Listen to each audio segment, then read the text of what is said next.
You know, when you pull up to the gas station, you probably don't think much about what's actually going into your tank. You see the signs for E10, maybe E15, and you just pump it. But the idea of putting alcohol, specifically ethanol, into an engine is nothing new. In fact, it's been around almost as long as the internal combustion engine itself. Back in 1876, a guy named Nicholas Otto, one of the pioneers of the engines we still use today, was experimenting with ethanol as a fuel source. It's amazing to think that, over a century ago, they already knew this stuff could make an engine run. It wasn't just some fringe idea, it was seen as a viable power source from the very beginning. Then, you fast forward to the early days of the automobile, the roaring 20s and 30s. Henry Ford himself designed his famous Model T to run on either gasoline or ethanol. He called ethanol the fuel of the future, thinking it would be a great way for American farmers to grow their own fuel. For a while it was a popular additive, especially in the world of racing. Guys would mix it in to get a little extra performance, a bit more power to get them over the finish line. But then, cheap gasoline from vast oil discoveries pretty much took over the market, and ethanol faded into the background for a few decades. It was just easier and more affordable to stick with pure gasoline. It wasn't until the 1970s that ethanol started making a big comeback. I remember it well. We had the big oil crises, with long lines at the gas stations and skyrocketing prices. Suddenly, everyone was looking for an alternative, a way to reduce our dependence on foreign oil. Ethanol, made right here at home from corn, looked like a pretty good answer. It was a homegrown solution to a global problem. The idea was that if we could produce our own fuel, we wouldn't be so vulnerable to supply shocks from other parts of the world. This push was less about performance and more about national security and energy independence. From there, its use just kept growing. Environmental concerns started to become a bigger deal, and people were looking for ways to make gasoline burn cleaner. Ethanol was seen as a key ingredient to help with that. So, what started as a fuel for the earliest engines then became a performance booster for racers, and later a solution for an energy crisis, eventually found its permanent place in our fuel supply for a whole new set of reasons. It's a fascinating journey for a simple alcohol made from corn, and it shows you how technology and society's needs can change what we pour into our cars. So, why is almost every gallon of gasoline you buy today a blend, usually with about 10% ethanol? Well, there are two main reasons for this modern cocktail. The first big one is octane. You've seen the numbers at the pump, 87, 89, 91. That's the octane rating, and a higher number means the fuel can withstand more compression before it ignites.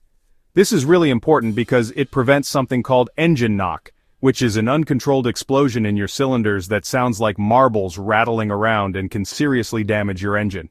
Ethanol naturally has a very high octane rating, higher than standard gasoline, so adding it is a cheap and effective way for refineries to boost the octane of regular unleaded fuel. The other major reason is environmental. The Clean Air Act amendments of 1990 mandated that fuel companies add oxygenates to gasoline to make it burn more completely and reduce harmful emissions like carbon monoxide. Before ethanol became the go-to choice, the most common oxygenate was a chemical called MTBE. The problem was, MTBE turned out to be a nasty pollutant that contaminated groundwater, so it was phased out, and ethanol, which is biodegradable, stepped in to take its place. By adding that bit of ethanol, you're adding oxygen to the fuel mixture, which helps it burn cleaner in the engine and cuts down on some of the smog-forming pollutants coming out of your tailpipe. Of course, there's also the fact that ethanol is a renewable resource. Most of the ethanol in the United States is made from corn. This is a big deal for the agricultural industry and is promoted as a way to support American farmers. The idea is that instead of relying solely on finite fossil fuels drilled from the ground, we can grow a portion of our fuel in a field. This has led to a huge industry built around turning corn into fuel, creating jobs and providing another market for one of the country's biggest crops. It's a powerful argument, especially in the farming states, and it has a lot of political support. So when you look at that E10 sticker, you're seeing the result of decades of policy changes. It's not just one thing, it's a mix of engineering needs, environmental regulations, and economic interests. You've got the need for higher octane to protect modern engines, the push for cleaner burning fuel to reduce air pollution, and the desire to use a renewable homegrown resource. All these factors came together to make ethanol a standard ingredient in the gasoline that powers the vast majority of cars on the road today. It's a complex solution for a complex world. Now, just because ethanol is in our gas doesn't mean everyone agrees it's the perfect solution. There's a big debate here. On one side, proponents will tell you it's a win for the environment. Because ethanol is an oxygenate, it helps gasoline burn more completely, which can reduce direct tailpipe emissions of certain pollutants like carbon monoxide. Plus, since it's made from plants like corn, it's considered a renewable fuel. The plants absorb carbon dioxide as they grow, which in theory helps to offset the CO2 produced when the ethanol is burned in your car. It's part of a cycle, unlike fossil fuels, which just release ancient carbon into the atmosphere. However, the other side of the argument is just as strong. Critics point out that while ethanol might burn cleaner, producing it is a very energy-intensive process. You have to account for the diesel used in farm equipment, the energy needed for fertilizer production, and the power consumed by the refineries that distill corn into alcohol.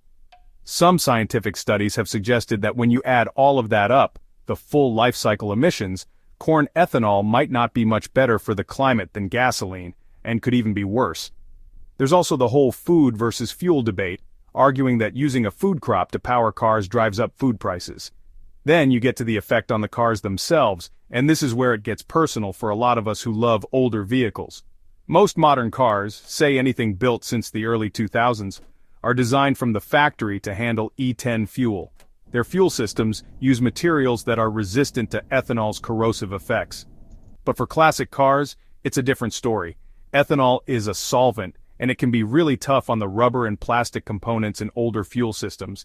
It can eat away at old fuel lines, gaskets, and seals, causing them to crack and leak. That's a recipe for a breakdown, or even worse, a fire. Furthermore, ethanol has another tricky property. It's hygroscopic, which is a fancy way of saying it loves to absorb water. It can pull moisture right out of the air and into your gas tank. In a modern sealed fuel system, this isn't a huge problem, but in an older car with a vented gas tank, it can introduce water into the fuel system. That water can lead to rust inside your steel gas tank and cause corrosion in your carburetor. For a classic car owner, this means you have to be extra careful. You might need to replace fuel system components with modern, ethanol-resistant parts, or seek out ethanol-free gasoline if you can find it. So what does all this mean for you, the everyday driver, when you pull into a gas station? The most important thing is to know what your car is designed to handle. For the overwhelming majority of cars on the road today, the standard E10 blend is perfectly fine. Your car was built for it, the engine management system is programmed for it, and you will not have any issues. In fact, you probably won't even notice it's there. You might see a very slight decrease in fuel economy because ethanol contains about 30% less energy per gallon than gasoline, but it's usually so small that driving habits have a much bigger impact on your mileage. You also need to pay attention to higher ethanol blends. You might see pumps labeled E15 or E85. E15, which is 15% ethanol, is approved for use in most cars made in 2001 or newer. However, E85 is a whole different ballgame. It's a blend of up to 85% ethanol and should only be used in vehicles specifically designated as flex fuel vehicles or FFVs. These cars are built with special fuel systems to handle the much higher concentration of alcohol. Putting E85 in a regular car is a big mistake. The check engine light will come on almost immediately, the car will run terribly, and you can cause serious and expensive damage to your engine and fuel system. For those of us with classic cars, motorcycles, boats, or even lawnmowers, the advice is a bit different. Because of ethanol's potential to damage older rubber parts and absorb water, you have to be more vigilant. If your classic car is going to sit for a while, a tank full of E10 fuel can be a problem as the water it absorbs can settle at the bottom. The best bet is to seek out ethanol-free gasoline, which is often sold at select stations or marinas, usually as a premium, higher-octane fuel. If you can't find it, using a fuel stabilizer additive that's specifically designed to counteract the effects of ethanol is a good idea. Ultimately, being an informed consumer is your best defense. Read the labels on the pump and check your owner's manual or the inside of your fuel door to confirm what your vehicle requires. For most drivers of modern cars, it's simple.